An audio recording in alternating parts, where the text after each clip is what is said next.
Start of the week, which means 4 to 6 p.m. Eastern. It's the Real Kyper and Bourne Show, Leaf Hour edition of our program.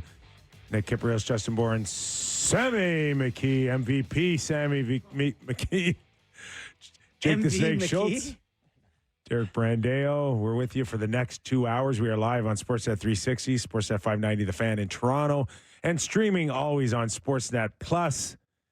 And if you don't catch us live, no worries. Spotify, Apple Podcast, and YouTube on a download near you. So before we get into the Toronto Maple Leafs, I have to say that the week ended well because we didn't work Friday. That was nice. And over the last week and a half, 2 weeks, we went into a little bit of a charity campaign for Easter Seals. Eric Lindros had his tournament on Friday. We participated. We were able to raise, I think, $30,000 in a short while. Thank you all so much. All of you were great with it. That really was tremendous support. We were surprised by the support. It's certainly encouraging for us to do that again next year. In the meantime, we had to play a game. Can I hold on before you get into that? Can I tell the story about the draft? Is that allowed? Yeah, sure. Thursday night, there was a draft party at Scotiabank Pond. So me and Kyper went. Bourne was coaching a high-level hockey game, so he wasn't available that night. Of course, go Tornadoes. And it was made clear before the tournament that because Kyper was a celebrity guest of the like one of the draftable guys, but it was made very clear before the draft that Kyper was kind of off the board. He was on our team. Real Kyper and he was on Bourne the Real team. Kyper and Bourne Yeah. team. It was made very clear. So the first overall pick was it Toronto Prep School, right? Toronto Prep School won the thing. How much did they raise? Almost $80,000. They raised $80,000. Yeah. So they have the first overall pick. It was Peter. And now, to be clear, in the building was Ryan Getzlaff, Yes. Chris Versteeg, Yes. Colby Armstrong. Like, we're talking Darcy Tucker, players. John LeClaire, Adam Graves. Yeah. And Nick Kyper, they don't care. They blow right through the stop signs, and they take Kippy with the first overall pick. No. So They just blew through the stop sign. So Fabulous was like, stop. when I got there, it was that I'm on Real Kyper and Bourne. I've raised money. Yeah. That's our team. I'm not going to be taking part in the draft. So the prep school led by Peter. Played some Marley's time. Yeah, a little bit. Yeah. And good hockey player. Yeah, very good. I tell him, listen, I'm with my team, so I'm not eligible. He goes, oh no, I'm still drafting you. I go, but I'm going to play with Real Kyper. He goes, I don't care. I don't care because I want you. And what do I go to arbitration? Is there a hearing? But we are taking you first overall. Yeah. And then they did. And then, So I played with them the following morning. Yeah. And lost. Mm-hmm. And then I played with you guys and we won. Against them. So they had to play against them. Simicallis, Peter Simicallis? Yes. Yeah. Peter Simicallis. Simicallis, Yes. Greek. Okay, now I get it. Yeah, there's some. Now I get it. dive in. Now I get why they went first overall. Buddy, you cannot break that bond. Yeah. You know? So Kyper texted me this morning and he's like, do you think we can get highlights for the show? Okay, hold on for a second. Hold on. Just a second okay. If we poop the bed, I'm not calling for highlights. All right? But we were the opposite of poop. We were really good. The three of us were really good. Yeah, Dynamic line. Okay, so for those of you that can't watch, I put together an old picture of a line together with the poses. And you guys were like, oh, not posing. I'm like, we're posing. We're posing. Somebody tweeted me and said I'm built like a stop sign, which I loved. So here we are, the three of us. We start the game, and I think we scored on the first shift. So I think we scored the first 4 or 5 shifts. I don't know. Okay. Are we going to do this? Yes, are we going to play these highlights? People want to see some highlights. Okay. But is your game-winning goal on it? Okay. That's all we want. Okay. So you guys didn't get to play in the first game. And Kyper, you're playing with the prep school. Bourne was doing a whole kid drop-off situation, trying to get around Toronto, getting there for 9 a.m. Very tough. Get it. So I was playing in the first game, and there's a story around the tournament of me going on this, like going on the ice in the first game With skate guards on? with my skate guards on. Oh, full Bambi? And I have to tell you, I have never done that in my life. Like literally, like everyone has the story of doing Were you it. that nervous? This is the no, I just Or didn't. that dumb? Dumb. Okay. So I thought it would be appropriate to kind of set the tone if we're going to play a highlight to show the highlight of it. Here's Sammy coming Oh, out. wow. Water bottles all over the ring. Buddy, that's full Disney Bambi on ice. Yeah. So there's the first clip. We have the clip of our first shift together. If you want to break down here, do you want to do this? Listen, I'll do it all hour if it keeps Okay. us, if it avoids about us the Leafs? talking about the Leafs. All right. So if you're going to watch, this is the next highlight here. This is our first shift together, the real Kyper and Bourne line. Little breakout pass to Bourne, saucer over to Nick Kypreos, and look at this. The patience. NHL patience right there. Shoots it in the net. That was our first goal. Billy Smith coming out hot. Really exciting stuff. Everyone's fired up. This is insane we're doing this. I don't want to do this anymore. No. Do we have your goal next? Well, I got a goal of all of ours because we have to go be fair okay, here. keep it going. Roll All it. right, how Roll about it. we'll go with the second one. Yeah, here we go. Look at the skating by Bourne here. That is just You're flying. flying. Looking like a Buddy, young that's Bobby Willie. Bourne. Look at The this. leg and Is that cut. Willie? Oh, yeah. Oh, that's Willie. Okay, so there's the second That's goal. Willie. Okay, can we get to the game winner? Yeah, let's get to the game. Hey, winner. this is Todd Bertuzzi We are cutting tied in on the 4-4. backhand. We are tied 4-4 right now. 5-5. Yeah, 5-5. 5-5? Yeah. I break it out. Kippy spin play off the wall to get the space to Sammy's halfway up the zone. 97 down. Backhand. Oh, backhand. Oh, yeah. Under the bar for the winner. Yeah, Very okay. nice. All Okay, Way to enough. go. Way to go, Sammy. All right. This is- That's got to be the highlight of your life right there. So everybody kept coming up to me and being like, "Oh my god, can you believe that happened?" Like, I have played hockey since I was 5 years old. I've scored a lot of goals in my life. Like, they're like, "Wow, good for you, man." I'm like, "Yeah, You did a goal? Like, I did it. Like, as you guys saw, I don't totally suck. Like, were you expecting me to be worse or better? Absolutely exactly Yeah. what Okay, I thought you would okay, be. perfect. Yes, exactly. And I don't mean that in a derogatory Yes. way. You have good hands as Yeah, a golfer. and I can't expected skate. you to be able to handle it. Yeah, and can't really skate. So there you go. Happy we played that because I'm not. I'm That went thrilled. against every sensibility I have. No, I was quite pleased. There's a sense that the three of us have some chemistry on our show, Yes. but it showed on the ice. We have the makings of, you have a nice grit and patience to it, and Sam's got some finish. We're able to piece it together And here. you? Is it good luck on what I do out there. Okay. Now if we're doing the the praise hour here, I am. I was very impressed with Justin Bourne's game. Listen, you're obviously great. You had But he's like 80 years younger than I me. know. He and should listen, be you flying. still have the instincts, but like a little older, I get it. Like you're a veteran. But I turn like a train now. Bourne, the second he stepped on the ice, I was like, Yes. oh yeah, I get it. Glorious. He's peak now. He's really He's good. peak. Yeah, he's in his peak. prime.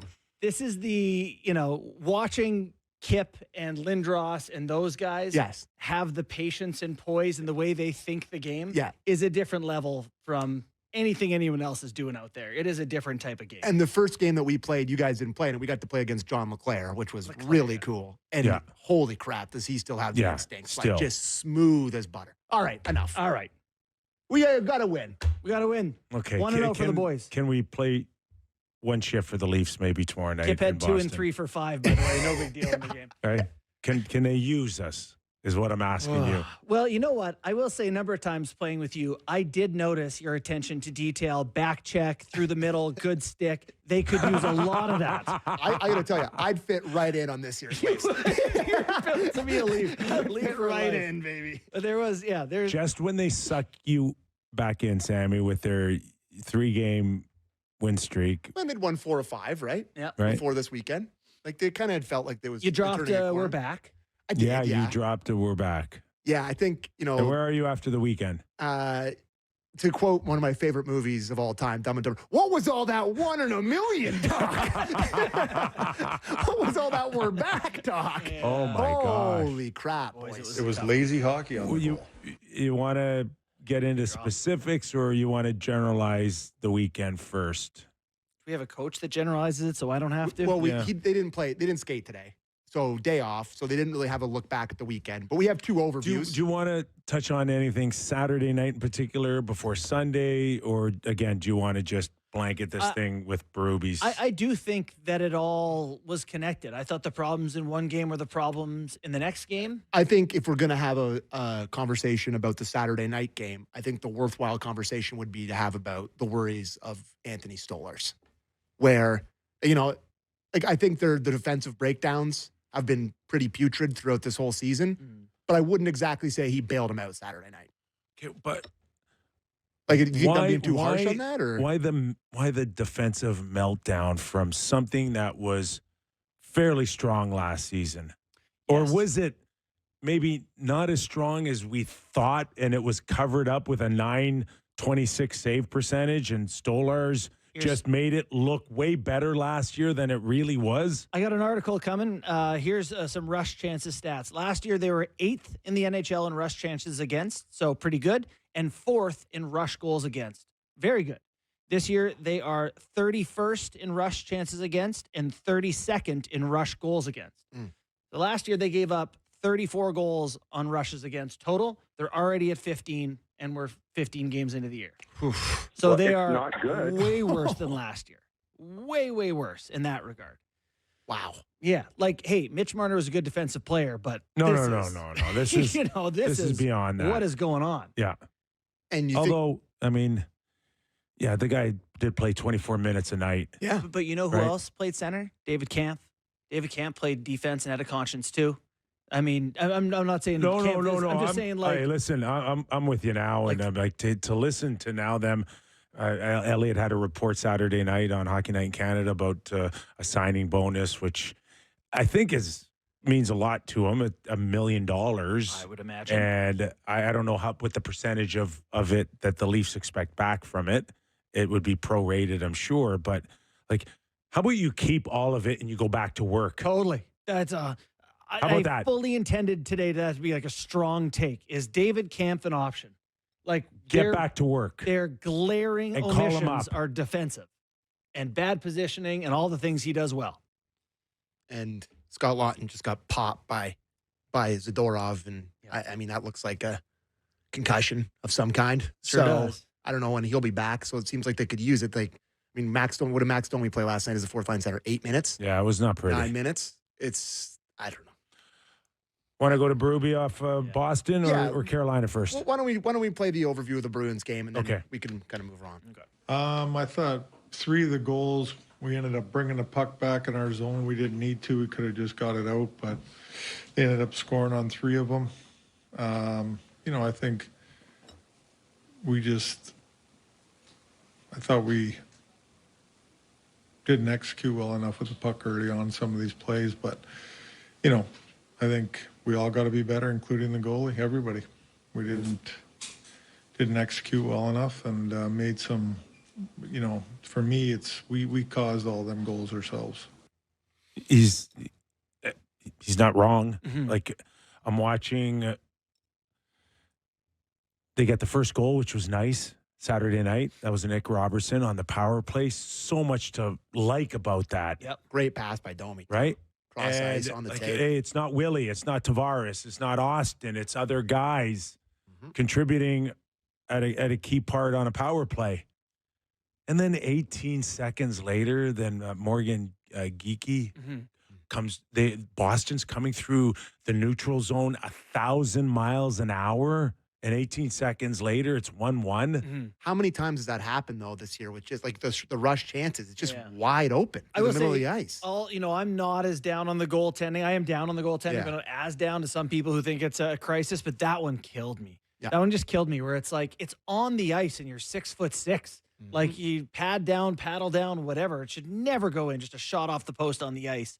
Also, the gaps are atrocious there, which is I think more what you're referring to. So But they've got like a forward there standing, and it's almost as if you're playing Red Rover, we call the Bruins over, and you're standing still. And I think it was Lawrence just standing there. It's like you're not slowing anybody down when you're just standing. yep. So he's turning around. Now he's a third defenseman here. He's almost standing still. He cannot force left or right. He's standing still. Rather than angling, skating with them. You cannot slow anybody down standing still, waiting at the red line. Yeah. I feel like I've watched this exact goal Look how deep Riley is having that. 25 times this I know. year. But when you don't angle, when there's no forward to angle off in the neutral zone, they are a little cooked back there. Mm-hmm. Yeah, I see what you're saying. Like, Okay? it doesn't help the DL. It doesn't help. Yeah. It doesn't help. So you don't know whether to stand. If you try to stand up, then you're going to get caught flat-footed as Lawrence did. Lawrence is one of the guys I've been confused on this year because watching him, I like his pace and energy, and I think he's finishing checks and doing all these things that I want him to do. He's on the ice for a lot of goals against. And he got benched because of a giveaway late in the third period where he coughs it up and Yes. Fraser Minton ends up shooting it in the net. He which is just ends up nice. slamming his stick against the post in frustration, Yeah. and it's not a good look. And then the other one was the Arvidsson goal too, where Myers, like go watch Myers on that goal for a second.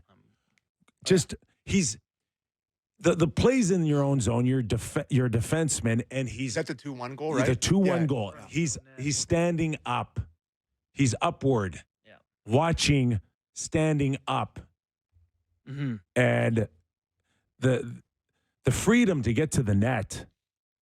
There, it's like you cannot believe that this was the majority of the team still that won an Atlantic Division. It's like not a chance. Yeah, Myers last year felt like a guy who was a good NHL defenseman who was blocked by the fact that the Leafs had 6 solid NHL regulars and he just couldn't get in. He's been really disappointing for me this year and But, like, on for a pile of goals against. Can I tell you I have a hard time being like, Myers, like, none of them are doing anything good. Yeah, I like 2 guys. I like McCabe and OEL. I don't like Sure. any of the rest. But, like, their highest paid guys, like Riley, who is supposed to be. But hold on, Myers just turned that over there. I know, and he he's- turns it over here, and Ju- then to Kips when he stands up. Just right, watch. then he just Yeah. It's tough. It's tough. I get that he's not been great. That's not NHL standards. But I understand that. But, like, what's the option here? I don't think Dakota Mermis fixes anything. You know, Like, are you going to go get that, like, William Villeneuve or Henry Thrun or. Rafai, does any of it make a I difference? think Rafai got hurt, right, in did he? the Yeah. preseason. Like, I'm Oh, sure he would have got a look, but, God, it's ugly. So. Yeah, that one's tough. So, a big thing, like I did Leafs talk last night, and a lot of people in my mentions and my DMs, like it's a natural thing that sports fans do. But when the team starts to struggle and they're looking like this, people start talking about coaching, Mm-hmm. right? And I'm guilty of talking about it last night, but I got to tell you, how many different coaches are we going to just like continue to blame when it's the same guys that are like doing a lot of the same stuff? I just see him behind the bench and he's losing his mind all the time now. Like he's screaming up and down the bench and he's yelling F-bombs and F me. And just like he's really, really demonstrative back there, which is something you don't see a ton from NHL coaches. And then you see the guys go on the ice and they don't look like they're mad about it. So it's like, that would be worrying to me if I'm Berube, where he's like really coaching hard and there's no response to it. Okay, we'll respond off of your comments, but let's just give Berube a chance here on how to improve. That's clip 6, Derek. Well, like I said, I just keep working at it. Like, I mean, my job as a coach is to get them back on track, and that's what I'm going to try to do. That's what I've done, and I'm going to keep banging away at it. And, it's all, it's what we can do. You look at video, you talk, we've got to have discussions with players, with the team, and, get back. We're scoring enough goals every game to win games, where we're letting in too many goals. So pretty much the season is we don't value the defensive side of the puck enough. And there's a number of things that go into that, but I'm not going to get into all that. We just don't. Right now, we don't value that. He's right. He's wrong because he says we don't value it enough. And I'm like, you don't value it at all. Mm-hmm. Not at all. 0. Enough means that you might be close. You're not close. It is I don't think I've ever seen, as a player or a broadcaster in all my time, where a team's down a goal with around 8 or 9 minutes and not end up with one shot on goal to try to tie it up. But that's the opposite of what we're talking about, like the defensive stuff. That's an offensive thing, right? Like, why? Where's the push after you're down? Where is the They didn't have a push? shot after they tied. Where After they went is, ahead. to Sam's point, like Craig Berube can scream all he wants. We've got to get better. We're not, you can, but it's whatever he's screaming and whatever frustration he's showing the players, and obviously we can see it, right? It's still, they're not responding. It's not working. Yeah. It does feel like there's a disagreement, an unspoken disagreement between the players and the coach and how they want to play. Because the coach says the same thing every time. He wants to play simple. He wants to make the easy plays. He wants it in deep. He wants to get off after it. And they're a pretty talented team that seems pretty resistant to doing that. They don't seem to have a way to get any consistent traction in the offensive zone. And so maybe they want to make plays more than he wants them to. Maybe he needs to move the other way and let him make some plays. I don't know what the answer is, but they're not on the same page, the coach and the team right now. And that's, to me, that's where Craig Berube really has to coach here. It's just, How do you sell the guys? the frustration and the yelling and the challenging them and all of that. But I just think from a systems point of view, from tactic point of view, they're going to have to change something here. Yeah. They're going to have to get all together again and go, okay, whatever we did in the past, we're changing the system. Mm-hmm. To me, that's what needs to happen here to get another chance. But To give yourself another chance to regroup here fast. I mean, is that something you can do? It is. You can do anything you want. Yeah. If you're a coach, you can try to get them to do anything you want. How they respond or whether it's positive or negative remains to be seen. But that's just not good enough. I've said this for the last little while now. I hate the stretch.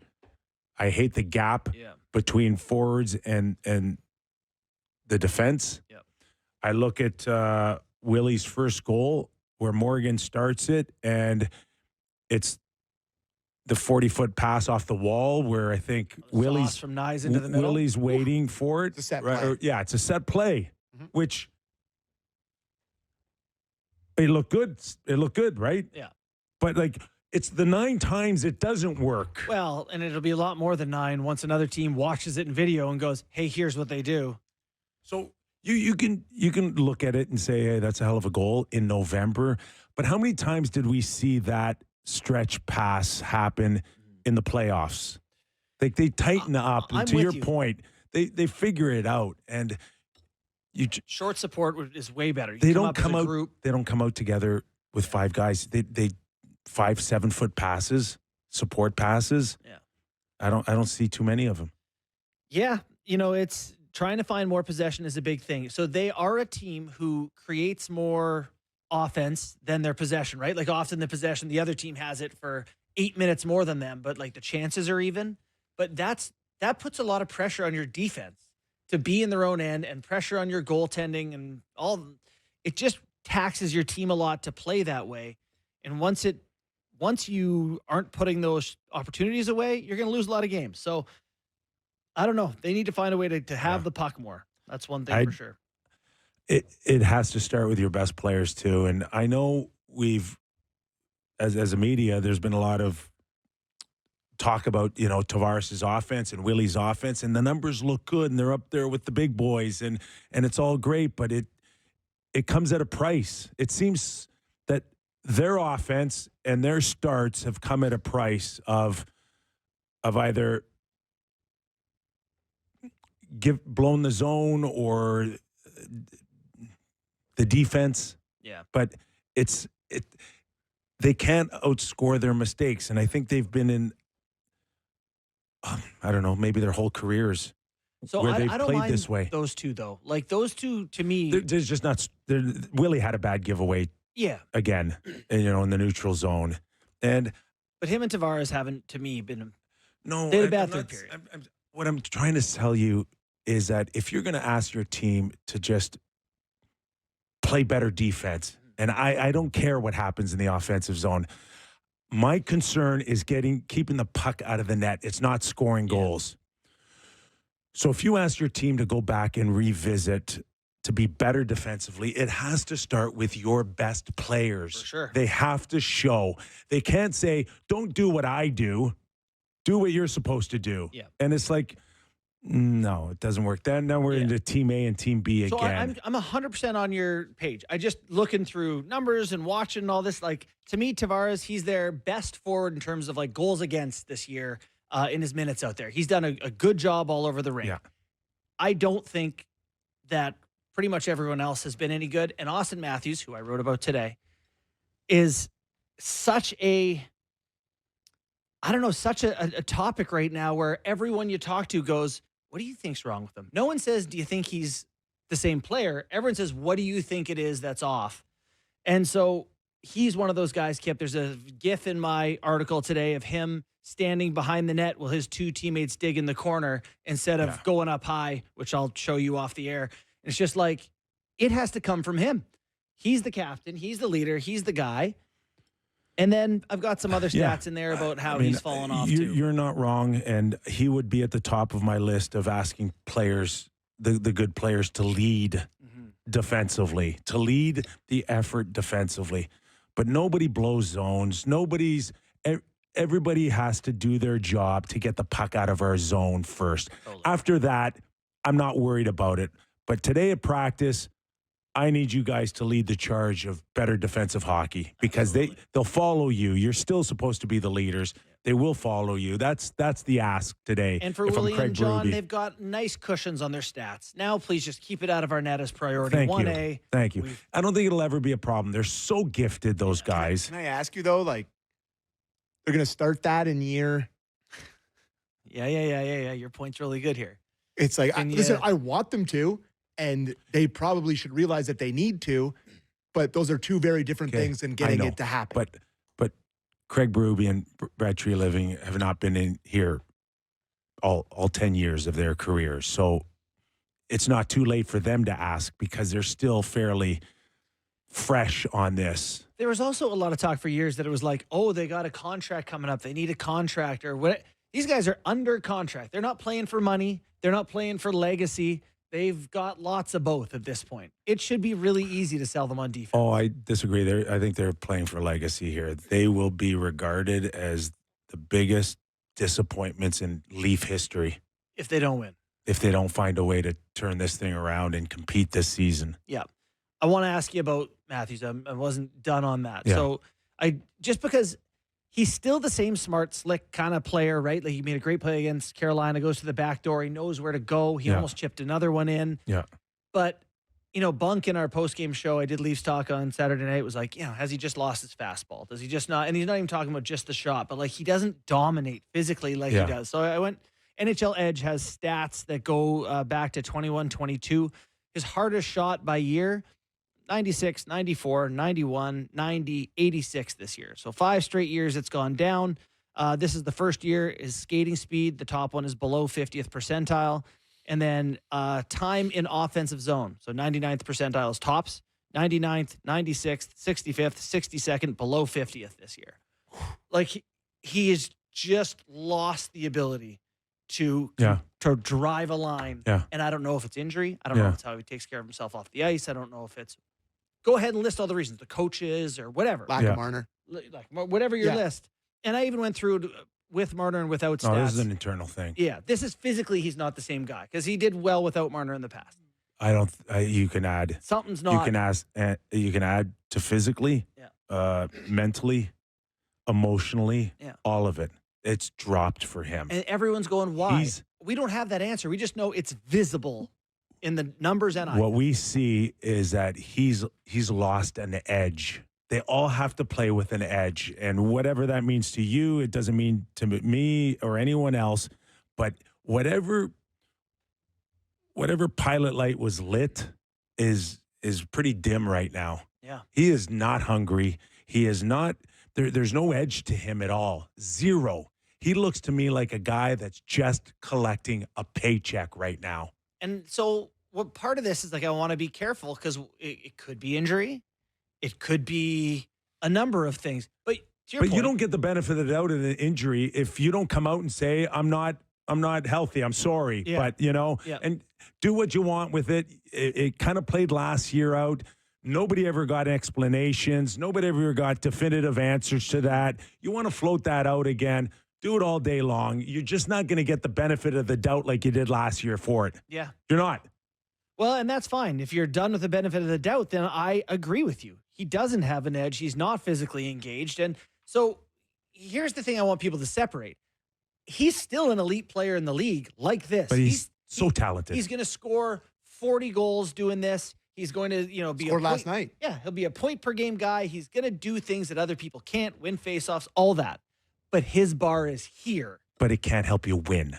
Well, it can't. It needs help. And that's why when you're like, we got to give him Nyes and Nylander, it's like, oh, he's the guy who's supposed to drive Domi and Bertuzzi. He's not supposed to need help. The thing that I think is glaring is when you put those three guys together, what it does to the rest of your lineup, right? Because it's like, totally. I mean, Willie with however many goals in the second line is a different animal than having to have all three of them together and then taking away from the rest of your team. Yeah. So, I don't know. Like, if it's going to be like this all year, inconsistency and kind of look good some nights and look bad nights, they're going to be tough to make the playoffs, straight up. So that's I did include that in the article. Dom Lucian had, for the first time since 2016-17, he has the Leafs projected at less than 50% chance to make the playoffs. 48%, I believe, as of today, by one model. There's a million models out there, but and we're not that far off to that American Thanksgiving. It's sneaking up here. They're going to be they're in tight. This is not a skate to the top of the Atlantic Division. This is how do we figure things out here? They got some holes to plug. Yeah. But by the way, they're going to make playoffs. Can I say that's my take? Can I say though that like part of me likes I wouldn't mind a different route where they're no good in the regular season and they have to scrap and fight at the bottom of the standings to get into the playoffs and they come together as a group later in the season as opposed to cruising. It's just why not try something different? All right, but be a bad regular season team and a good playoff team for a change. Try that. Why not? It was the part where you said just coming together, like right. Maybe they will. Maybe they will, but maybe so will 25 other teams right now. Yeah. Kipper, I'm searching, buddy. I know you are. I watched that game last night, and I was like, oh, my God. Sammy, it doesn't have to be that way, and it's not supposed to be that way. It's not, okay? And nobody expects you to be great over 82 games, but they expect more than what they saw this weekend out of still a very talented team, right? Yeah. I it just felt, I text Sam, you were in transit at one point about the third period against Carolina, and I said, they're going to get rolled. Like the Leafs just like, it felt like they were hanging on against Carolina, and Willie missed an opportunity. And right now, to Kip's point, you can just tell that they don't have it. They don't have the it factor right now. They're not hungry, and they have no edge. Yeah. No edge. But, some teams that have, that are bad, don't have the talent. You're like, they just don't have the horses. They can't do it. I don't look at the Leafs and say that. They have talented players. This team can be good. Oh, McMahon's talented. McMahon, like they have a lot of guys like that to me where it's like, we talk about Nick Robertson's kind of having a good year. They got good top end guys. That decor has been successful. They have guys even in the bottom. Yarncroc can get you. Waugh was a cup-winning third-line center. Absolutely. They have guys who can do it. So I don't think they're under-talented. I think the coaching staff has a lot of work ahead of them. I do too. Yeah. And they need. But they need the coaching and 34. They need to come up with more than just trying to browbeat them, on the bench or in the dressing room, whatever Craig does to get that frustration well beyond past the cameras. It's not enough now. He needs to be a little bit more sophisticated and come up with a few more different looks A couple wrinkles. to their system. Yeah. But, does he strike you as a guy that's going to change midstream? That's what coaches are supposed to do. They I know make their adjustments. That's what they're supposed to do. Yeah. But does he strike you as a type? We haven't seen it yet, have we? I don't think he's had his back up against the wall like this. So we'll see. Okay. Right. And there's pressure on God, they got Boston again There's tomorrow, there's too, pressure which I on Tree love. Living too too. to still find different ways to improve this roster. And we've had this conversation already, and it's not even mid-November, but that he's in for a challenge of his life. He's got limited assets right now. Yeah. And still the roster doesn't appear to be good enough. Crazy.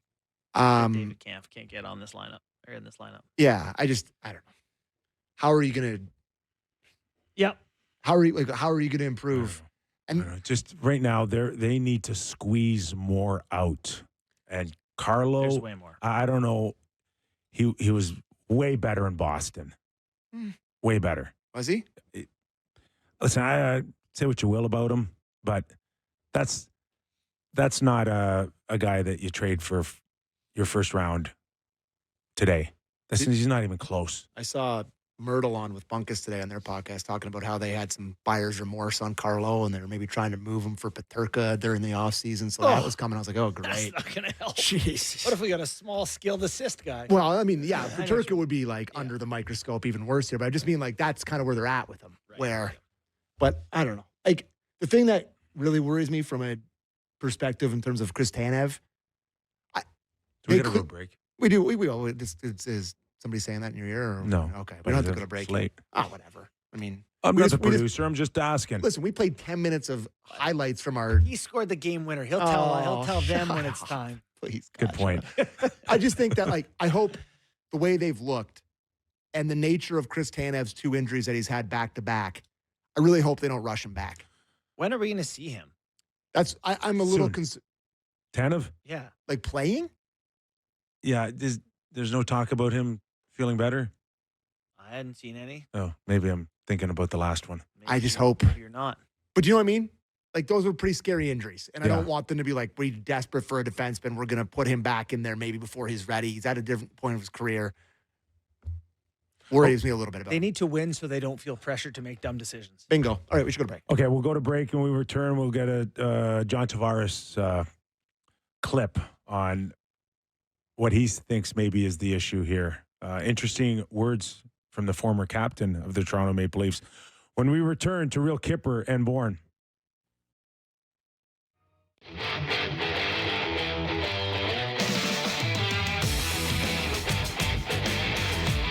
Welcome back to the program. Nick Kypreos, Justin Bourne, Sammy McKee. Hey, before we move into more Leaf stuff, I wanted to shout out Kevin Tracy from SportsNet, sales guy here, does a wonderful job coordinating all this kind of stuff.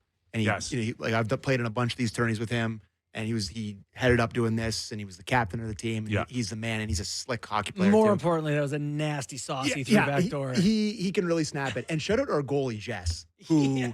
absolutely kept us That's in. alive. We need Okay. Our advanced stats. That was a very Leafy win. It was. We got caved And- in at points. And Ailish and Justin, Yeah. too. Awesome. More Ailish. yeah, for sure. She can play the game. Oh yeah, she's really good. She Yeah. really Well, it's almost like she played headsy collegiately player. and professionally. No, you saw Yeah. you saw some real hockey there from Ailish. And we had some smart hockey players. That's They're good. a very good team. Yep, good team. I just wanted to shout those Okay, guys out. interesting comments from John Tavares. I mean, over the years, we know that he's a safe guy, never really rocked the boat too much, with post-game comments. But, like, if you're hearing a little bit of frustration out of John Tavares, you know that things need to change. Let's have a listen to his comments on the weekend. Well, they're a good hockey team, and they put a lot of pressure on you. So, at times we did some really good things, earned opportunities, and were able to give ourselves the lead. And then, our game just, for whatever reason, becomes really immature, and we don't manage the game very well. How do you break that cycle? We have a lot of very good hockey players. We have a very veteran team. So, it's just the decision to do it shift after shift. A very veteran team that he called immature. Mhm. Like, that's I do want to just note one little detail. Carolina is a very good team. That was a good team they played. Like, if you're Without- looking without- at measuring sticks, Without Shane Gostisbehere, Jalen Chatfield, or Jacob Slavin. But are they 20-2 no. in the third period good? No. They are second in the NHL in shots against per a game. veteran team. No. with Brendan At Bussey home. and So, net with like, I got- the worst That guy's not- generic helmet I've ever seen. Like, No. I'm just saying they weren't playing, dogs. They had a good test and they didn't live up to it. They failed the challenging test. What did Hildeby keep the score from becoming? Hildeby gave up 5 goals, and I think he had over 900 save percentage. Oh my God. They gave up 85 shots in 2 games. They could have lost. They could have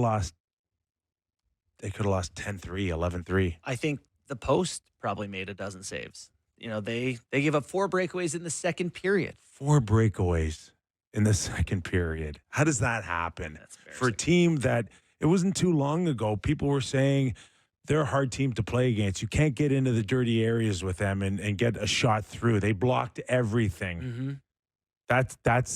That was last year. And now John Tavares, who's maybe got the strongest voice right now in the room, believe it or not, when he gets the seat taken off of him, calls them immature. I have been cutting John Tavares clips or listening to John Tavares clips or whatever you want to say for 10 years now as an editor, as a producer, as whatever I am on this show, all these different things. First time something interesting's been said? Yes. Like I actually it's pretty remarkable that he talks to media for like 5 minutes a day every year for 10 years and it's never anything It's interesting. politician-esque. It's amazing that he does it. But No, I got a theory. It's I think there's a cutoff date that you go into this new version of yourself. Mm-hmm. We've seen it with athletes, and like this is the year that he's in his mid-30s. Well, whatever the case is, but now we're also hearing that he's one of the funniest guys on the team. Who said that? Lawton. Scott Lawton called him like he's really funny, and it's Start like calling him Chuckles. But I mean, I'm not getting What? No, I'm not getting way. humor out of it. But so I think he's now when you get into your mid-30s, you kind of see where you are, where you're at. You become and more of who you really are as you get older. maybe Magical the guard's amulet. down a little bit more. Like haven't heard the amulet Luongo went from being this kind of bit of a sourpuss to being like one of the best, nicest, funniest guys, Mr. Instagram, at the end of his career. Yeah. I don't know if John will ever get there, but He won't. Now he's starting to maybe just go, okay, like I signed here. And I took less and I deserve some say in what's going on here. did I just sign here so I could pad my stats and get in the Hall of Fame, or do I want to try to win a Stanley Cup still? No, listen, I think you're right. And what I think is really cool about it is he said something. You're saying the most interesting thing he's ever said. By far. And not one of us went in here today and went, shouldn't have done that. It's like, no, he was right. Yep. Oh, no, totally. It looked Totally. immature. That checks, Incredibly immature. And so, For a that's veteran team. That's a voice they need to hear. They're old.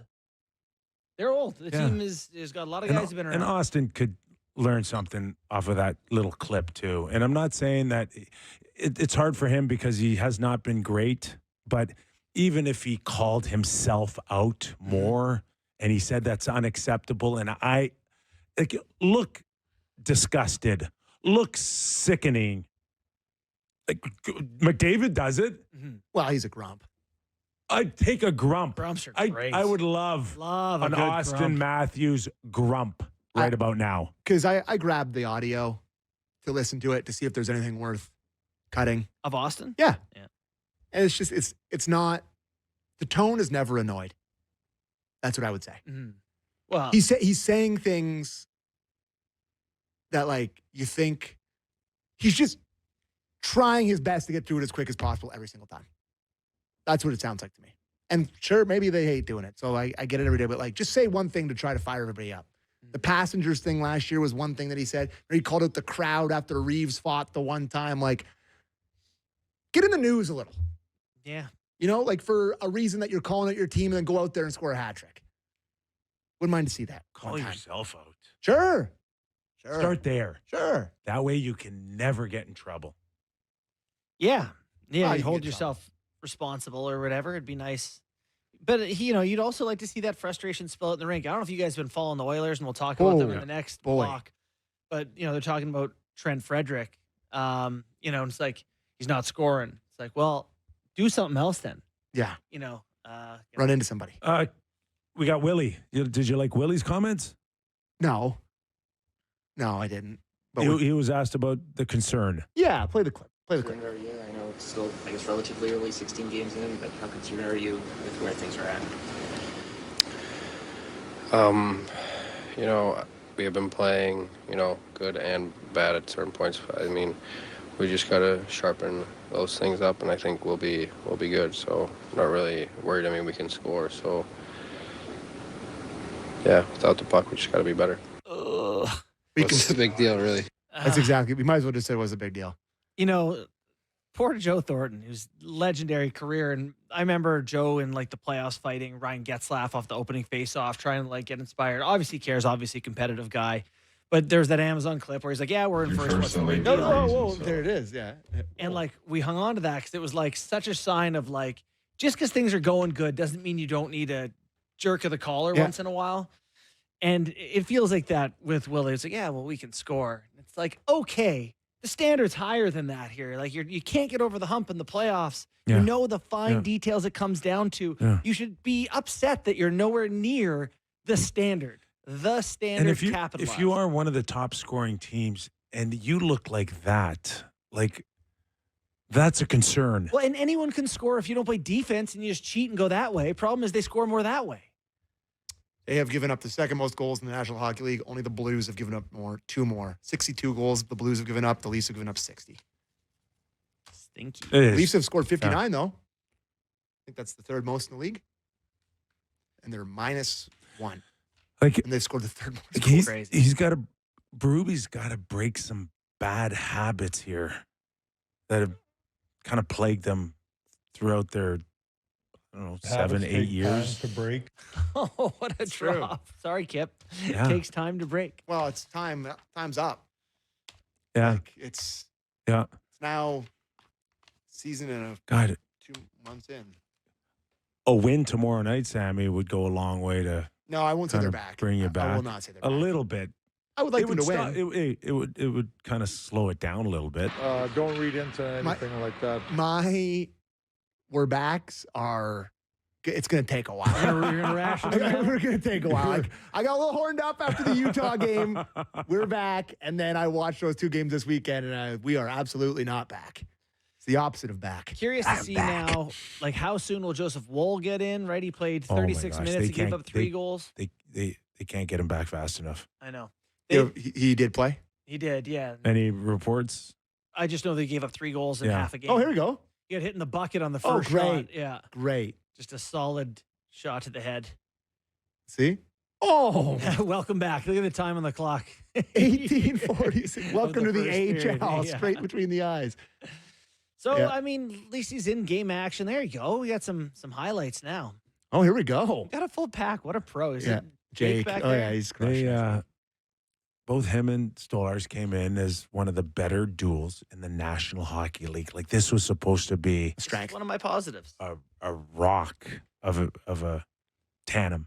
Marley's logo is gorgeous. This is one of the positives, though, is that they're not bad goaltenders. I actually think they have good they're goaltending. good. No, they're talented guys. So I don't, that's one thing I genuinely believe Yeah. will get better Yeah. this season. Stolars Yeah. needs less work, and they need a better option. Any part of you that Stolarz needs a little competition too? Fiery guy like that, like the competition for him may make him a little better. Interesting. I just think at his age right now, over the last 10 years of his career, it's so new on how to deal with this, how to be looked upon as a number 1 goalie, how to get yourself out of a funk. It's all brand new. Whatever he's going through for the first time in his career. Remember that. Yep. Absolutely right. Okay. It's been an hour on the Leafs, and we've solved nothing. That's for sure. There's no easy answers. Not even close. But You sure about that? they do say misery loves company, so we'll go heavy with the Oilers in the next hour. Another uplifting topic. Rob Brown, former National Hockey Leaguer, does a great job as an analyst for the Edmonton Oilers, will join us next as we go from one misery to another. Edmonton Oilers talk coming up next. It's the Fan Hockey Show.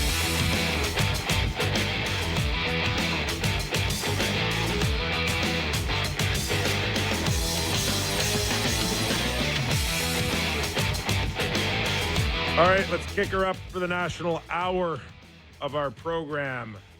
The Kypreos, Justin Bourne, Sammy McKee, Derek Brandeo, Jake the Snake Schultz.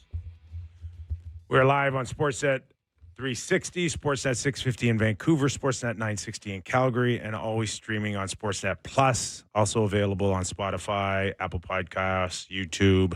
This hour of Real Kyper and Bourne brought to you by Bet365. If you missed it, news out of Friday afternoon, Easter Seals tournament, the Real Kyper and Bourne line on fire with a combined 15 points. I think on we our were line. pretty good. I think that's a bit generous, but we can say that. No one was there. I know for sure I have 2 and 3. I was 1 and 4.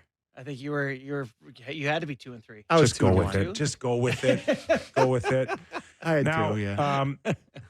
we did show highlights in our first Yes, hour. and we're not showing them We again. won't painfully put them on for Thank you in the second hour. Unless you want to show the one of me wiping out, then that's okay. I did get a tweet from our good friend Eddie O. Oh, yeah. A text or a tweet?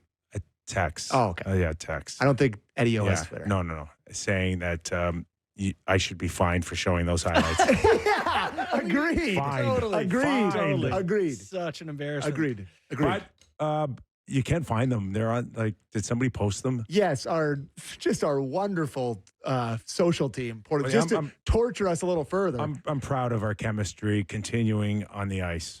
I will say that there is a lesson in all of this, that competing together and playing professional sports or like any kind of sports, it brings you closer together. It was super fun, man. And I like, loved it. I would say that like the closest we've ever been was on the ice. Totally. That's like I think we like the hugs we had after, and in the having a couple beers at the table after, and just having some Yes. lunch. I was tighten the group up a little bit. Can't and- beat it. And it was big. A shout out to Eric Lindros, who's been Yes. doing this for, 15, 16 years now, I guess. And they've raised millions of dollars, including on the weekend. I think they were close to 800,000. Wow. A shout out to Jerry Coughlin's foundation as well, that has contributed extraordinary amount of money as well. And a lot of the NHLers, yourself included, everyone who gave their time, Adam Graves and Yes. Getzlaff and Colby and Versteeg, and go down the list, those guys put in their time. I wrote a book called Undrafted. Mm. That was before Friday, where I went They ruined your book. First pick overall, yeah. overall. Even after we told them not to take you, and they still did. So I will have to update that book, I think. Drafted in brackets once. Yeah, once. Just First once. overall, not a big deal. Yeah. We did spend the first hour on our Leaf edition talking about a team that is underwhelming their fan base. Yeah. Loose. Same thing could be said out west with the Edmonton Oilers. yeah. We're going to welcome in Rob Brown. We've had him on the show before. Covered the team, and he is ready to go Yes. here. Oh, nice. Howdy. Edmonton Oilers analyst for Ched. Let's welcome in Rob Brown. Brownie, it's been a while since we've had you on, and it's a better mood, I think, with Oiler fans. And I don't know where you want to start this. We just spent an hour talking about the Leafs underachieving. Where do you want to start with the Oilers today? Well, everywhere. The coaching hasn't been as consistent as we've seen before. A lot of line changes earlier in the season. I don't think the Oilers really had any set lines till about 11, 12 games into the year. And I think Knobloch is a fantastic coach, but sometimes you overcoach. And you throw the fact that accountability. There's been a number of players who have underachieved, making big mistakes over and over again, and not being held accountable. So it starts with coaching. Then it goes to your superstars. Connor and Leon, arguably the best two in the world, have been fantastic on the power play, been great on the penalty kill, but 5-on-5 not playing to the potential that they are. I mean, Connor McDavid's -6 on the season. That's not good enough when you're the best player in the world. You go to kind of role player. I mean, Nugent Hopkins is having a great year offensively, -11. On the back end, you got Evan Bouchard, -11. Ekholm, -9. That's your number one pairing. And none of the defense have been good enough. And then you go in net and goaltending, I think, what is it? I got Skinner at a 889 save percentage and the backup at 836. So this isn't one or two things that have gone wrong for the Oilers. This is a team with high expectations. It is Stanley Cup or, in their minds, failure that have gotten off to a really, really slow start that has a fan base here in Edmonton, both angry and nervous. And we are only 16 games into this season. I opened it up for you to where you wanted to go, and you painted this an amazing brush with one stride. Here's where we're at. But I want to go back to your first comment because I'll be honest with you. The last place I thought you'd ever start is coaching. So I just want to expand that a little bit more here. And just in terms of, Brownie, I mean, you played the game a long time, and you were a top player, including an all-star with Mario Lemieux. And is that something that your gut is telling you? Are you hearing that the players are a little frustrated with such with the movement, the changes? Like, coaching is fascinating to me. It would all be me. Yeah, it would all be perception. I'm watching from afar. I don't have access to the players, nor do I want them. I analyze what I see. I think Knobloch's a fantastic coach. He took this group back-to-back to the Stanley Cup Finals, and they are really 3 wins away from 2 Stanley Cup championships. But this season started uneven with line changes, and not just every game. It was partway through the first period, they've already changed lines. And then the second period, they've changed. We have at the beginning of our show on Ched, we go through the lineup, and I always giggle. I'm like, it doesn't matter. These lines aren't staying together. So it's a team that has a number of new players. They've got some young players they want to be integrated. They've got the kid Tomashik, who's coming over from the Swedish league. They've got Mangiapane. They got Roslovic. I always struggle with that. Roslovic. So they have all these new players, but they're not getting chemistry because shift to shift, they're changing lines. And if you watch the Oilers play right now, there is really a lack of communication with defensively. A great example, Cale Makar last game scores 2 goals the exact same way. He is the best defenseman in the world, and no one's close. And back-to-back goals within minutes, he's left wide open. Those are communication problems. Those are line mates. Somebody's missed an assignment. Mm-hmm. And to me, part of that could be, well, I go here and he usually goes there. So I do think that there's been too much line juggling. I think that they have overplayed their superstars, and that's an easy problem or that's an easy fix when you're the coaching staff. You look down, 97, 29, give us our best chance. We're going to keep putting them out there, but then you're taking away what other players' roles are. There's no identity. There's no identity on the third line or a fourth line.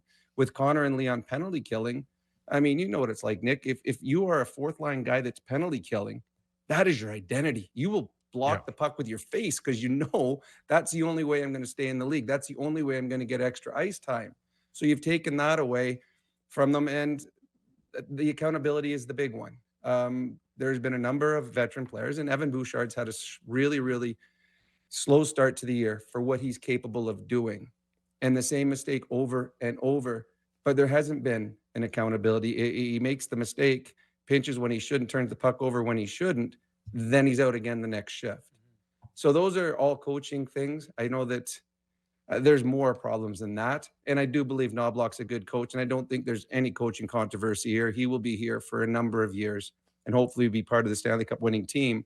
But I think there's problems from top to bottom right now, 16 games into the season. I was reading the Mark Spector column on what's going on with the pretty tough on the boys on the lack of physical play, and kind of drew my attention to it. The only team in the NHL without a fighting major.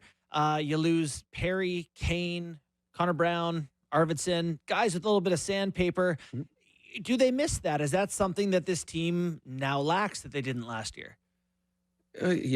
I've said for the last number of years, the Oilers have been the bullies of the Western Conference. They were physical, they were nasty, they were mean. Kane led the way. Perry, his gamemanship is second to none in the National Hockey League. Even Connor and Leon, they give more than they get. But this team without Perry, without Arvidsson, without Kane is a quiet team. Right. And this is a team's gone back-to-back years to the Stanley Cup Finals. I'm sure it's tough to play on a Tuesday in New Jersey. It's tough to have the same emotional investment in the game. That's where we saw in the past where a Corey Perry would go out and start a fight, or he would go out and accidentally on purpose fall on a goalie and just bring a scrum, and all of a sudden there's energy on the bench. I think that they believe that Trent Frederick would bring that, and he hasn't.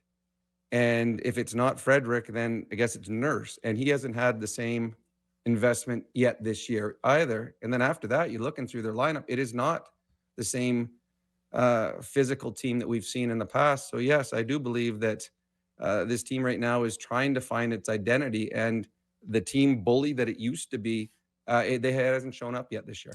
Would a return of Zach Hyman, which I think is fairly close, help? And I believe, is it Janmark's in? Maybe there's a little there. I'm looking for you here. Is there more coming? It will help. Janmark, he's a pest. He's trusted by the coaching staff, plays in any sort of defensive situation that the coach feels they need someone out there. But he has that grin on his face, and he gets into the grill of the opposition, which creates emotion. Mm-hmm. Hyman's going to help simply because he's an elite hockey player. Right. I don't think you're going to see the playoff Hyman where he led the league in hits, but you do know there's a tenacity about his game. So they will be better when those guys get back. But if you're a team that's waiting for two players to become a better hockey club, well, your aspirations of being a Stanley Cup champion isn't there. Now, I said this team is a Stanley Cup contender. I don't change that. I believe they're an elite team. I don't change that. I felt they would come in second in the division by season's end. I don't change that. But they have underachieved, and it's from top to bottom. It's not goaltending. It's not Bouchard. It's not the superstar. It's from top to bottom. This team has not played anywhere close to their potential. Mm-hmm. So that means if you're still confident that the Oilers are this team that you think that they are, that includes Stuart Skinner being there at the end. I do. I've said it. He took them to Game 7 2 years ago, took them to Game 6 last year. Does he have hiccups? Yes. Is he the best goalie in the world? No. Is there goalies out there better than him? Yes. But to find a goaltender, I think he's at $2.5 or $2.6 million. This is a team already up to the cap. Right now, Stuart Skinner and Calvin Pickard are part of the issues for the Oilers. Last game, the start the third period down 6-1, they gave up a 2-on-1 to Nathan McKinnon. He walked from his own blue line all the way down and scored. That's not on your goaltender. That's on your defense. So will Bowman continue to look for an upgrade in net? I would imagine he would, because that's your job. Upgrade on defense, upgrade on forward. I believe that Stuart Skinner will be here at season's end. Will they try to find someone to complement him? Maybe that's the way they go. I have a hard time seeing them going out and making a trade for a goaltender that is a lot better than Skinner, just because they don't have the cash to do it. And money in, you need money out. And I don't know if the team is deep enough to be able to pass money out, giving up a pretty good hockey player to get a goaltender. So I do believe Stuart Skinner will be here at season's end. At the end of the day, teams like this go as good as far as their best players. We spent the first hour talking about Austin Matthews, and he's just not quite the same this year. I did a segment like a week ago on McDavid and how he's at 1,100 points and he's this great player. And I had an Edmonton media member text me and say, he's actually not been that great this year. His touches are off. Something's not the same. Is there something to that maybe McDavid is not having, I don't know, doesn't quite look like the same guy, or is that just crazy talk? It's funny when you said that, the team's best players. I remember, and I'm sure Nick does too, when your team used to struggle, we're going to make changes, and they would send down a guy from the fourth line to the line and bring someone to the line. All right, we're going to show you. Like, the guy played 6 minutes. Yeah. Connor McDavid has had flashes of brilliance this year. I think, like all superstars, their bar is so high. There are times that I've seen Connor, and I've done every single game he's played, where he can go a month and a half without making a bad pass. His execution is incredible. It's like he and Leon, every single pass is perfect. I have seen passes bobbled this year. I've seen him turn the puck over, which is shocking. On the power play, turn the puck over. I think sometimes when your team is struggling, superstars will try to do more than they should. Connor will try and beat 3 guys on a 1-on-3 simply because he's trying too hard. I think Connor and Leon both have been good this year, but like all superstars, their bar is higher. And I don't think either one has reached their bar yet this year. Their power play is incredible, but 5-on-5, neither player has been close to what they're capable of. So that's why as I have belief this Oilers team is going to get where they have to go, because their best players have yet to be as good as they're capable. Brownie, we saw a little bit of that fire on the ice between an exchange between McDavid and Bouchard that went viral. And we had a conversation earlier on, I'll take anything compared to nothing at all out of a guy. But how did it play out there in terms of reading what maybe Connor's going through right now with his hockey club? I mean, you probably read the same there as it does here. I think everyone right now is so angry at everything that anything that comes on, they're like, oh, look, they hate each other now, or, oh, they're not friends anymore. It's, as well as I do, players get into arguments all the time. There's fist fights in practice. And when things aren't going well, it magnifies it.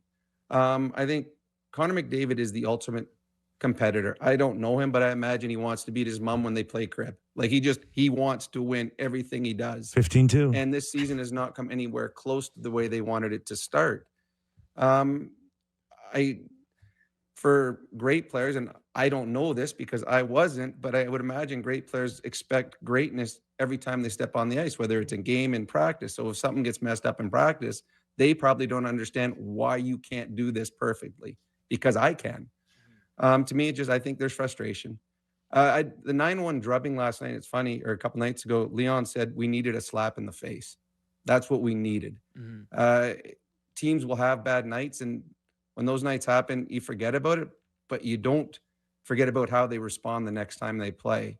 And I know from my experience, I hated playing against a team that just got embarrassed, because the next time they step on the ice, you expect their best. So to me, I'm not going to look so much at what happened 2 nights ago. To me, where the Edmonton Oilers are as a hockey club, I look at what happens tonight in this game against Columbus. If there isn't a response, well, then you've got issues. So I would expect you are going to see the best Oiler team possible tonight. And if not, I think there'll be more questions tomorrow morning. Yeah, I mean, I totally agree with that. And that Oilers team, digging into some of the numbers on them, they still create a ton. The power play's nasty. Like, some pucks are going to go in. They're going to be just fine. When you look around the Pacific, like, I don't feel any different about the Oilers. Like, they're still probably the favorite. Vegas is obviously very good. I mean, am I alone in thinking that the Oilers are going to sort this out here? I think they will. I think they and Vegas will battle out for first in the division. Yeah. I know that it's been a really nice start for a couple other teams. And Anaheim, I mean, they got a really good coach. They're a good bunch of good young hockey players. They got a good goalie, good coach. They will compete. Over an 82-game season, I just don't think there's a team in the Pacific that is better than Vegas and Edmonton. And they will have their spurts, but I don't think they're better than those 2 teams. And whichever team comes out of the Pacific will have to beat either Edmonton or Vegas or both. I think the Oilers will be there. They'll get healthier. They'll figure it out. When you have the best 2 players in the world, you have the best power play in the world, you should be competitive each and every night. But the thing that scares you is in 16 games, they've won 4 in regulation. And of those 4, one of them was against the Montreal Canadiens, where the referees helped. That was a poorly refereed game. The Oilers were badly outplayed until the refs got involved. So they have a lot more to give, and it starts hopefully tonight. Yeah, and you mentioned the best player in the world who's got 5 goals and is on pace for 26, Brownie. So what is he not doing? Those are, under any circumstances, those just aren't numbers. And say what you will. Is he a goal scorer? He's not a goal scorer. Is he natural? He's not natural. But 26 ain't right for Connor. on a pace. Well, no, it's funny. We have our podcast with Schauger and Struddy, and at the beginning of the year, McDavid came out and said he's going to shoot more this year. He wants to show that 60 wasn't an accident. So then we're predicting, okay, how many goals? The best in the world just said he's going to score again this year. So we're all like, oh, is he going to have 60? Is he going to have mid 50s? So I think all of us are shocked that the pucks hasn't gone in the net for him. He early in the year he turned down shots what he shouldn't have. We watched McKinnon was just here the other night, and he had a couple 2-on-1s, and there was no thought of passing. I mean, when you got a shot like McKinnon, you go in and shoot. Yeah. I think that maybe Connor needs to be a little bit more like that. Connor's got an incredible wrist shot, snapshot. Shoot more. Yeah. Go into a game thinking I'm going to have 15 shots tonight. I mean, he's capable of having that many if he wants to. I do believe he'll get on track offensively. I think partly goaltenders have been good against him. He's had some breakaways that he hasn't scored on, which is uncommon for him. But I just think he, like the entire team, has been a little off. And as you know, when your best players are a little off, your team's going to be a little off too. But I do believe both Connor and Leon will get better as this moves on. And maybe tonight is the night that McKinnon was having a nice year, not a great year. Then the last 2 games got 9 points. I think that's what you're going to see from Connor McDavid, hopefully sooner rather than later. So, JB, the best player in the world needs to be more like the second best player in the world. Yeah. I like that. I like that theory. Hey, Roslovic's been a good ad, eh? Like, I mean, just in terms of someone else who can make plays and put the puck away.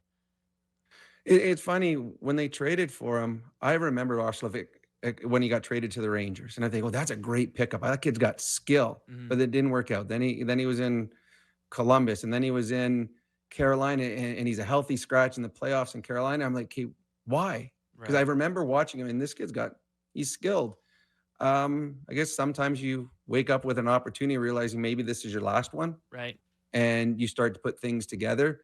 He's been very good. The one thing that has really helped him have success, when you play with Connor and or Leon, most players, as soon as they go with one of those 2 guys, the first thought is get them the puck. I've got the puck. Where's Leon? I've got the puck. Where's Connor? Roslovic hasn't. He's got the puck. He's looking for the best play.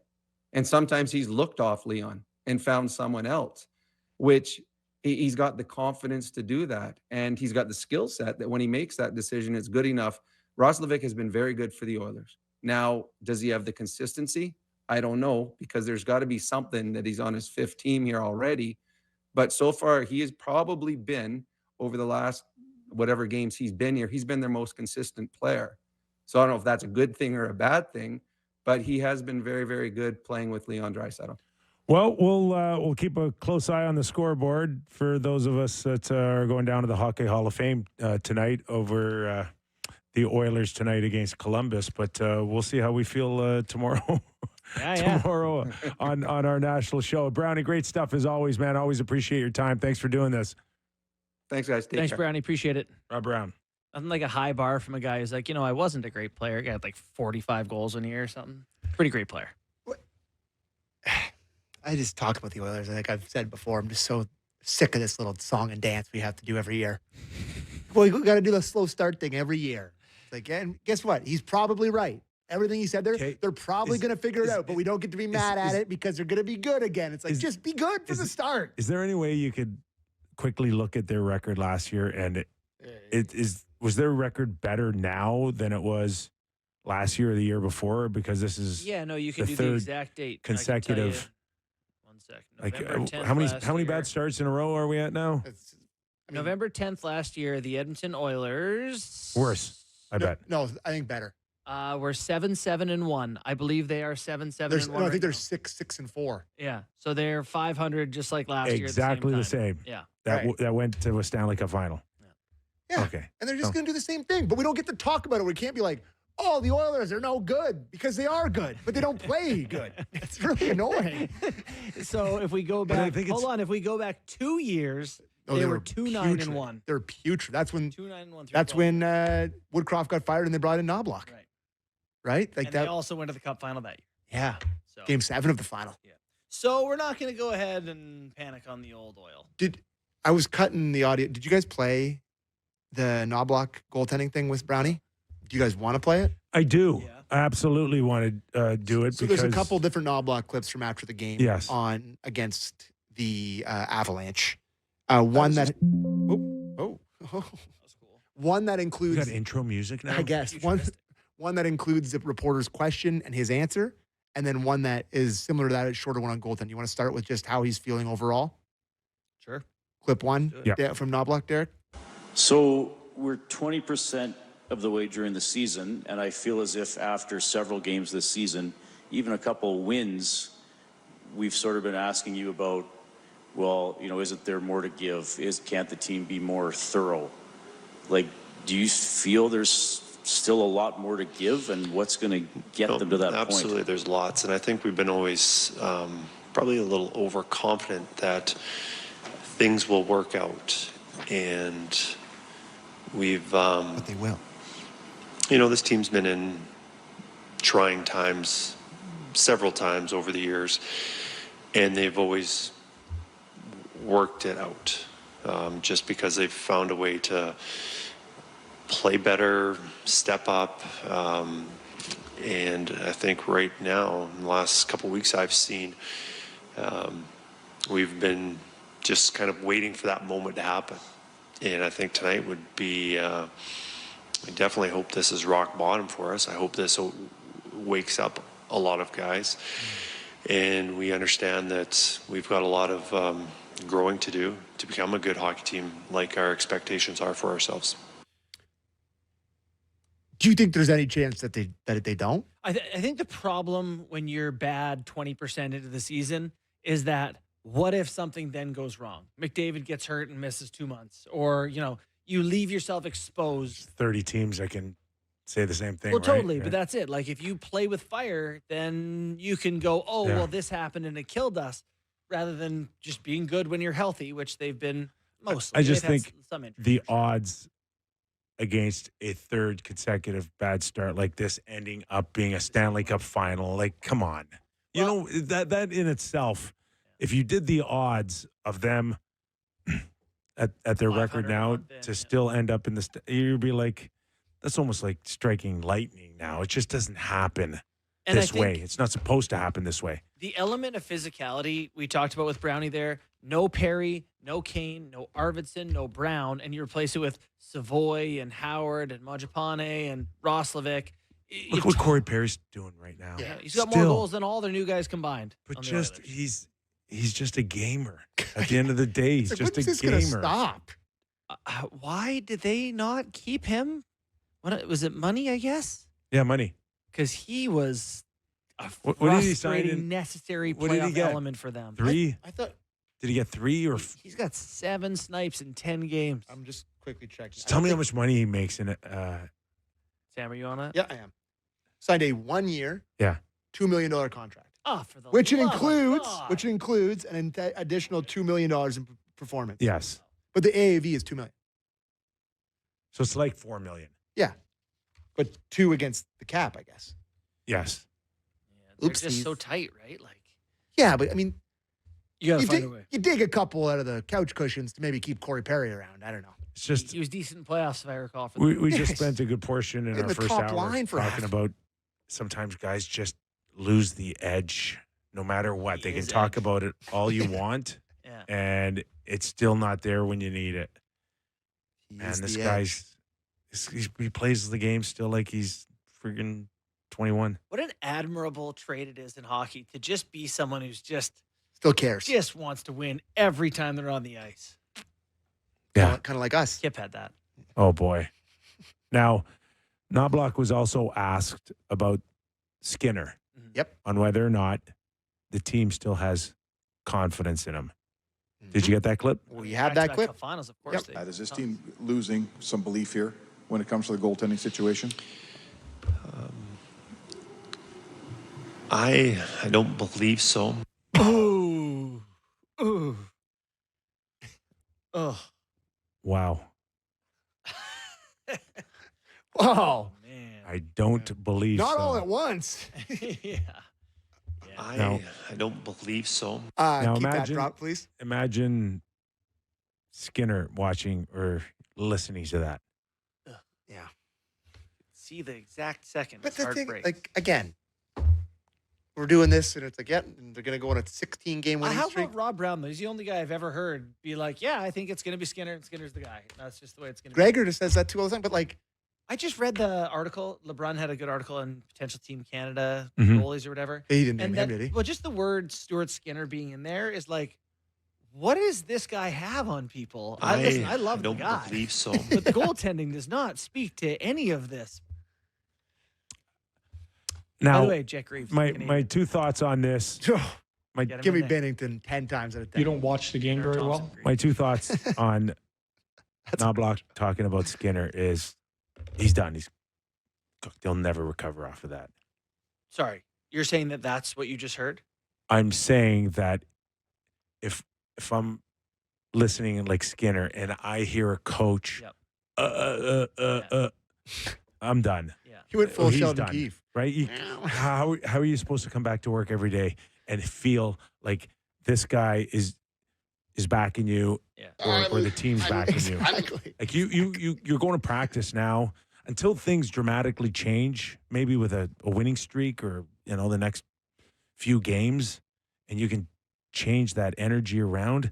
It's got to be a horrible feeling going to the rink like you're a man on an island right now. Like, yeah, Knobloch should have just fibbed or whatever, but I'm like, of course we believe in him. but doesn't he also want to put Just some gonna keep pressure his on this mouth guy? shut. To be Well, like, he's doing it. yeah. He's doing it. Well, I think he's on notice now that it's like I think so.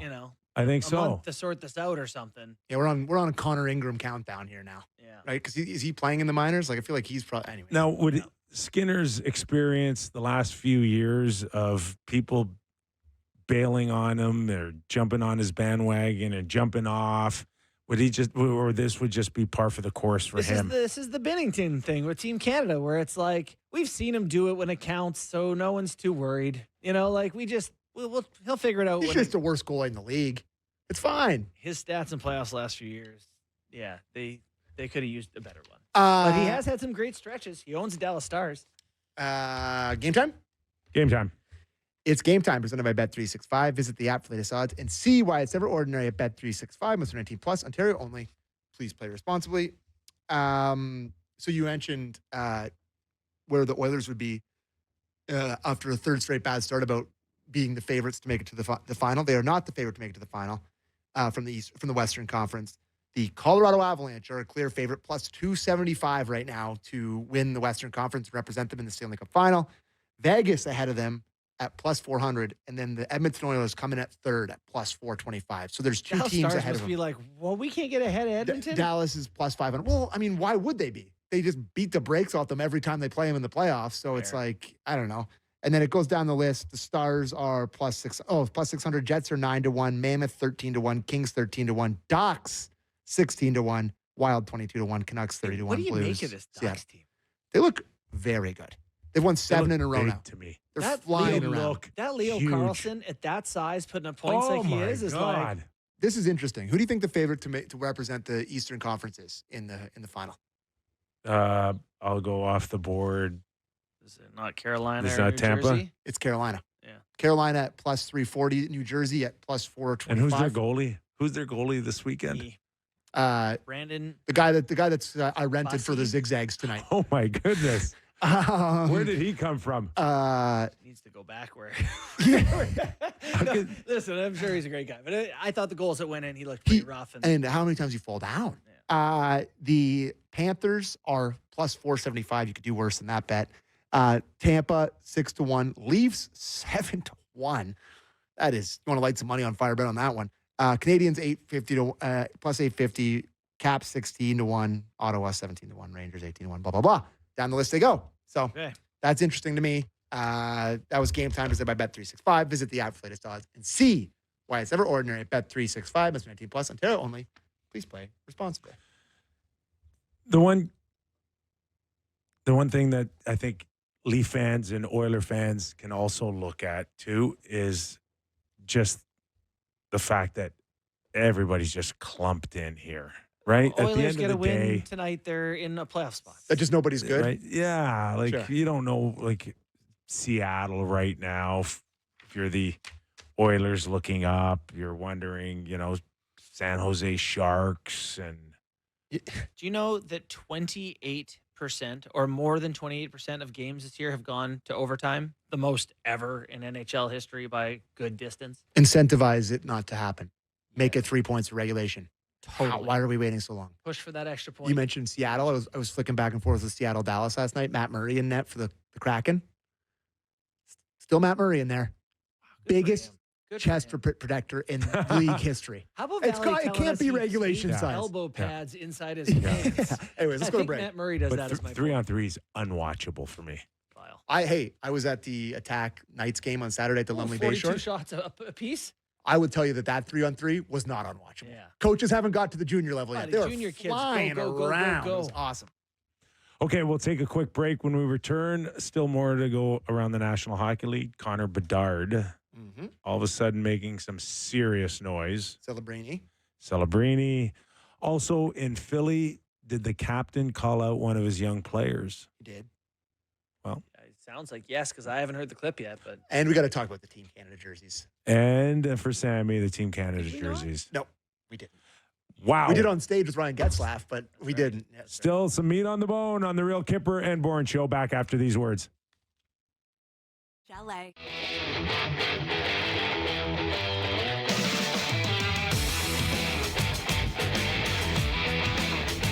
Reminder, this hour, Real Kyper and Bourne brought to you by Bet365. Nick Kypreos, Justin Bourne, MVP from the Eric Lindros Easter Seals skate.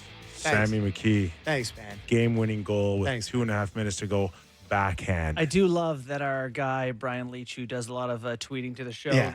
grabbed the gif of McKee falling with the Yeah. skate guards on. Oh, Yeah. he did. He did. So Yeah, now that'll live in infamy forever. that exists now out there. Hey, Sammy. Yes. You're a celebrity now, man. That's just with the territory. Yep, for sure. Totally. You love it, eh? No, I don't. I hate it, actually. No, I just hate that you talk about it. That's what I hate. Interesting comments from the Philadelphia Flyer captain, Sean Couturier, on Mishkov, who's, a little snake bitten, not able to put the puck in the net. And I don't know if this is a calling out or not. Okay. Are we going to have a listen first, Sammy? Yes, let's listen to it. Yeah, he's a great goal scorer and has a lot of skill. I think you just got to find a way to contribute to helping the team win in other ways when you're struggling. You're not always going to be scoring goals every game. So, I thought I've seen improvement in the way he's, not cheating as much and being on the right side of pucks. And, I'm sure it's a little different for him, but, if he sticks to playing, more the right way, I think it's going to be better for the team overall. Have you sensed a weight off his shoulders a little bit after scoring that goal in Nashville and then tonight as well? I think so. I think you can tell tonight he was trying to make a lot of plays with the puck, holding on to the puck. I think he's definitely, feeling good about himself. I didn't have a problem with any of that. I loved it all. Yeah. Mhm. I was. Do you think some people think that he called him out? Well, he did. Yeah, to a certain extent, but he was smart enough to do it Team without stripping him down. It He's the wasn't captain about of the team. Yeah. Like I would kill Matthews to say something like that. Mhm. Like it's just he's the captain. It's a young rookie player on the team. Constructive criticism, which he's probably already said to Yeah. him privately. I zero problem with it. Loved it actually. Curious about the season Michkov is having, and it's very possible that he gets it sorted out and it's no big deal. But if I'm not mistaken, it was the Bedard draft year, right? And it was kind of like Michkov or Bedard, which one's going to be better? But you weren't sure if you could get him out of Russia, so he slipped to That was the 7, issue. right? But it was talent wise and stuff. It was kind of like Yes. Yeah, you're right. which one? But it's more about Russia. Now it's like, oh, he's got 8 points in 16 games, and the captain doesn't think he's great, and he apparently came into camp 20 pounds overweight or something crazy. Well, that's now the second time that we've heard about issues in practice Mhm. and the habits, because Rick Tocchet did the same thing, right? On our show earlier. Right. So it's a real sore spot. Yeah. I don't know how much is this just we grew up around Canadian hockey and North American hockey. And it's a lot of you are never bigger than your team. You fall in line, you do the things, you're humble, you do all these team things. And that just becomes like Sean Couturier the way he knows the game. Yeah. And maybe that's not the same. You know what's really hurt the NHL the last few years? Taking away quality practice time. I don't ever recall hearing teams having little to no practice time anymore to just get some of the fundamentals back during the season. And then we're into this load management. And then we got these doctors who think that they know how to win a Stanley Cup and all of it and sleep and who goes where and who takes the day off. I'm like the Leafs having a day off today is just insane. It's do they really? Yeah. Well, because it's probably mandated by the league. Why are we surprised when we hear a young kid not really that great at practice? Well, guess what? He's got that much to practice They on. don't practice. They don't practice. We're talking about practice. A very good question is, is what's best for the players' bodies the same as what's best for your team's chances of winning the Stanley Cup? Because I think there's a lot of development in this whole thing that like sleep doctors we've talked about and rest is a weapon and all these sort of things. And it's like, all that's great. It really helps to know where to stand on the ice. And sometimes if your legs are a little more tired, knowing where to be is better than having perfectly fresh legs. Correct. So there's some internal debate to be had there. I do remember competing in practice and feeling the pressure to compete in practice and not letting my guard down. So if there was a fight in a corner with a defenseman on a one-on-one loose puck battle, I got to come out with a puck. Right. I'm stressed in that drill because for a split second, I got 18 of my teammates watching. I've got 4 coaches and whoever else is up in the stands watching. And the pressure, not just for you, but making that guy better. I'll trip you, I'll spear you, I'll punch you in the head, but I ain't losing this battle clean. And I don't think they do that anymore. Maybe they do, and I'm not aware of it. But my guess is it's a lot less it's a couple times than when we played probably 15, 20 years ago. I remember being with Sheldon Keefe and the Marlies and getting into like February, March time of year, and just being like, we need as much rest as possible for the playoffs. However, we need to show them this thing or this system or this whatever, and having that debate about what's best for these guys. But by February or March, those type of practices, the battle ones, the compete ones, those are gone. You don't want to hurt your own guys. You don't want to, all those sort of things, right? That's a safety. Good fight in practice never really hurt a team long term. I was good for a couple fights in practice. Were you a fighter in practice? Yeah, I had a few. I think I had How can you three practice do that fights. and not fight in a game? I fought like once a year in a game or something when I had to. But not for the right reasons. No. It was for the wrong You're reasons. right, for the wrong reasons. But usually in practice, it was like, the guy, you're sick of his whatever. It's like, I don't need to take he owes you money. I don't need to take a slash in front of my own net during practice. You know, those sort of things. Hey. Found out he's dating the same girl. There's more a lot of reasons. animosity. Looking at the NHL's leading scorers, very interesting stuff here. McKinnon, shocking, leading the league in scoring. Connor Bedard in second with 25 points. 7 in the last 2 games. Leo Carlson tied for second with 25 points. Macklin Celebrini in fourth with 24 points. William Nylander in fifth with 23. Young kids now taking next steps. Do you want to hear Brad Marchand is just like the oracle now of the NHL. He just talks about everything and everybody want to listen. But listen to this clip he had about Celebrini. I love this clip. Marchand. He's a new hot thing. You hear a lot about him. He's playing incredible hockey right now. He's obviously very skilled, but what I really like about his game is just the intensity. He's a dog, and he hounds the puck. He plays hard. He's not shy. Go in the corners or go to the front of the net.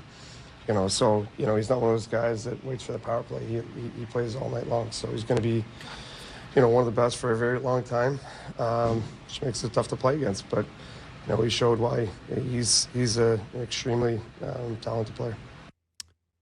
He plays all night long. He's got an engine. That's a good line. Plays all night long. Right. Teammates? Got the edge. Teammates, those two in Milan Cortina or Cortina Milan? Yeah. Teammates?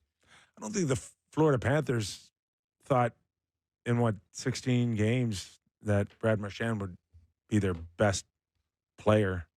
In every respect, basically. Yeah. Well, they probably didn't think that Barkov wasn't going to play. I know. Yeah. They're battling, no question, but there's still a little underachieving going on with the Stanley Cup champions. Absolutely. So you talk about those kids and all of them kind of taking a step and becoming important, which is good for the league. Let me ask you about staying power. Which team, Anaheim or Montreal, is more likely to be there at playoff time in Anaheim. a good spot? Anaheim. Yeah? Yeah. Wow, really? I like them a lot. I've watched a few of their games. They fly around. Good players, young, great coach. I don't know. I just kind of believe in them. Kreider, Carlson, Troy Terry's a fun line. Cutter Gauthier leading the He's NHL in on fire. shots. On Big fire. boy. Yeah. Big boy, just like Flyers, Carlson. Flyers gave up on that. They couldn't make it work Oh, with they him. didn't give up. I think Wow. he said bye-bye. Jackson Lacombe, stud. Listen, McTavish, that Beckett Seneke's really big. Yeah, he's lighting it up too. Big. Oshawa General, shout out. They're a big team. Big, heavy team. Lauren Ross Johnson. Geez, they are big. I- Trouba. Trouba's been unbelievable this year. Like, he's had a real turnaround this year. He's Okay, really Chris turned- Kreider. They love him. Yeah. How could Love they him. not? Oh, he's huge. He skates fast. He goes to the net. He finishes. Well, Rangers, they score in bunches, so they don't need it.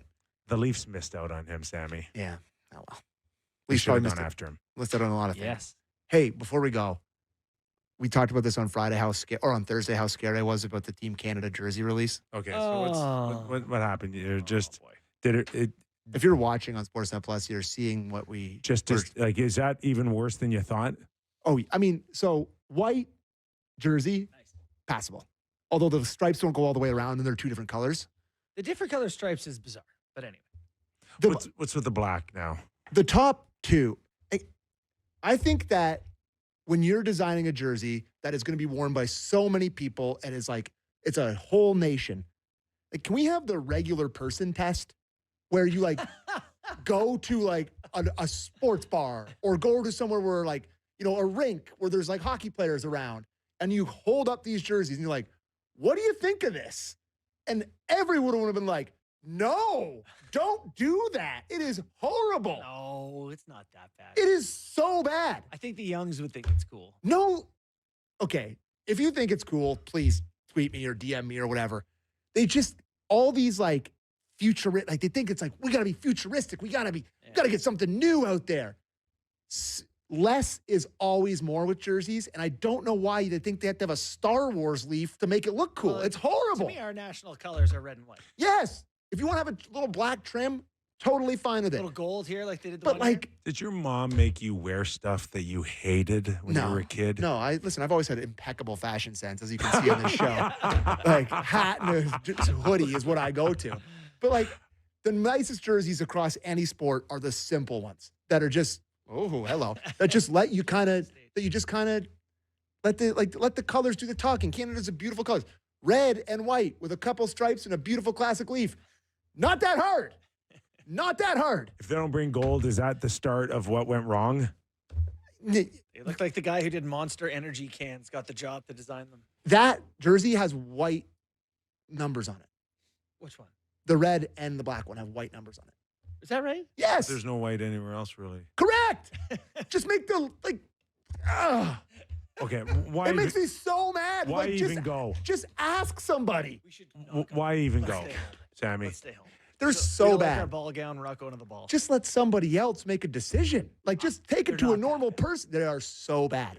They're so bad. Sidney Crosby has to put on that jersey. I'm just like, oh, poor guy. I wonder if they like wear the white one, have some success, and just stay in Please, the white I one. really hope that happens. And it would look better with gold around the neck.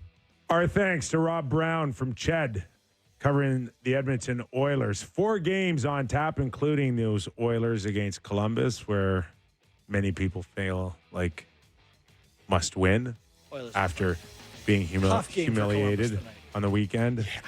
Buzzsaw. I'm off to the Hockey Hall of Fame. Are you guys coming? Very cool. No. Zig Zag's got a big game You tonight. got Fan. to sort out a sock drawer. I have to start over. And Gotta water my plants. Sammy's got to water his plants. All right. That's it for us. Once again, we've solved nothing in 2 hours, but we'll be back tomorrow to Try give it again. another crack at it The on Valley. the real Kyper and Bourne Show. Steve Alliquette.